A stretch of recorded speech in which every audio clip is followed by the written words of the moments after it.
اصل میں بات یہ ہے کہ 1987 سے جو کشمیر کے اندر موومنٹ تھی اس میں بڑی شدت آئی، اور جو کشمیری وہاں کے رہنے والے تھے انہوں نے وہ ایک تحریک جو 1846 سے شروع ہوئی تھی اور آہستہ وقت کے ساتھ ساتھ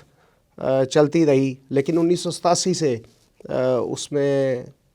بہت زیادہ تحریک اختیار کی اور نوجوان اپنی جانوں پر کھیلنا شروع ہوئے اور اپنی جانوں کا نذرانہ دینا شروع کیا، اور شہادتوں کا ایک انبار شروع ہو گیا جس سے پوری دنیا کے اندر کشمیر جو ہے سر فہرست حیثیت اختیار کر گیا لوگوں کی نظر میں۔ تو پاکستان کے بانی محمد علی جناح، قائد اعظم محمد علی جناح نے یہ بات کہی تھی کہ کشمیر پاکستان کی شاہ رگ ہے، اور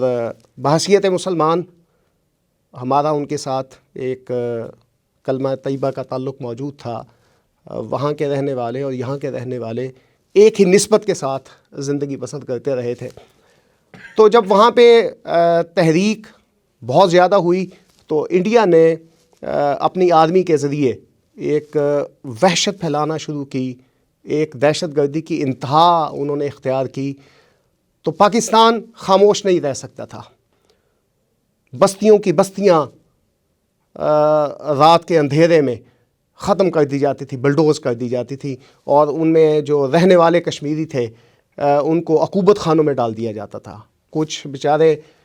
شہدائے قبرستان کی نظر ہو جاتے تھے، کچھ عقوبت خانے میں چلے جاتے تھے، کسی کو مینٹل ٹارچر کیا جاتا تھا، کسی کی عصمت دری کی جاتی تھی۔ ننھے معصوم بچوں کو ان بستیوں سے نکال کر ان کو ذہنی طور پر ایسے عقوبت خانوں میں رکھا جاتا تھا جہاں پر ان کی جو عمر کے ساتھ وقت بڑھ رہا ہوتا تھا وہ کشمیر سے بالکل ہٹ جاتے تھے، اور یہ ایک جو ٹارچر وے تھا انڈیا کا وہ بہت زیادہ ہو گیا تھا۔ تو پاکستان، میں نے آپ سے کہا کہ ایک کلمہ طیبہ کا تعلق، اور پھر کشمیر پاکستان کی شاہ رگ تھا، پھر جو کشمیر کا معاملات تھے استصواب رائے کے، اس میں پاکستان کبھی بھی خاموش نہیں رہ سکتا تھا، اور پاکستان فریق ہے اس تمام موومنٹ کا۔ تو پھر 1990 میں، ویسے تو 5 فروری اس کی تاریخ کے حوالے سے کہ 5 فروری کو خاص دن ہے، اس سے پہلے وہ خاص دن نہیں تھا۔ 1990 سے پہلے 5 فروری کو خاص دن نہیں تھا، لیکن جب ہمارے پاکستان کے اندر جماعت اسلامی کے امیر تھے اس وقت کے قاضی حسین احمد صاحب، انہوں نے توجہ دلائی ملک کے اقتدار میں رہنے والے لوگوں کی، جس میں پنجاب کے اندر مسلم لیگ نون کی گورنمنٹ تھی، میاں نواز شریف صاحب وزیر اعلیٰ تھے، اور سینٹرل کے اندر پیپلز پارٹی کی گورنمنٹ تھی جس میں محترمہ بے نظیر بھٹو جو ہے وہ پرائم منسٹر تھی۔ انہوں نے توجہ دلائی کہ ایک دن کو ہم چوز کریں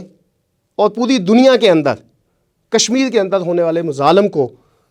دنیا کے سامنے رکھا جائے۔ تو پھر وہ بیٹھ کے ایک دن جس کو انتخاب کیا گیا وہ 5 فروری بنا، 5 فروری 1990۔ اس طرح 5 فروری کی ایک جو حیثیت تھی نا، تاریخی حیثیت، اس کے بعد وہ اختیار ہو گئی۔ جیسے اب 14 اگست 1947 جب پاکستان بنا، اب اس سے پہلے 14 اگست کی کوئی حیثیت تو نہیں تھی، ہر سال 14 اگست آتا تھا۔ تو پھر اس کے بعد وہ ہسٹوریکلی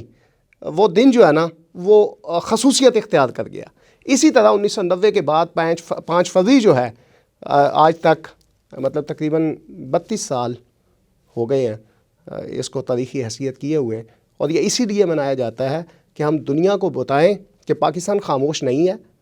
پاکستان ہمیشہ کشمیریوں کے ساتھ ہے، اور کشمیریوں کی موومنٹ کے ساتھ ہے، ان کا استصواب رائے کے ساتھ ہے، اور وہاں پہ جو کشمیریوں پہ ظلم و ستم ہو رہا ہے پاکستان اس پہ خاموش نہیں رہ سکتا۔ پاکستان چاہے وہ OIC ہو، چاہے وہ اقوام متحدہ ہو، چاہے وہ سلامتی کونسل ہو، چاہے وہ جو مطلب دوسرے ممالک ہیں جن سے مسلسل رابطہ کر کے اس آواز کو ان تک پہنچاتا رہے گا۔ تو اس لیے 5 فروری 1990 جو ہے ہم سمجھتے ہیں کہ اب ایک تاریخی حیثیت اختیار کر گیا ہے، اور پاکستان خصوصاً پاکستان میں کہ ہم کشمیر کے ساتھ ہیں، ایک میسج ان کو ہم ہر سال دیتے ہیں کہ آپ تنہا نہیں ہیں، ہم آپ کے ساتھ ہیں۔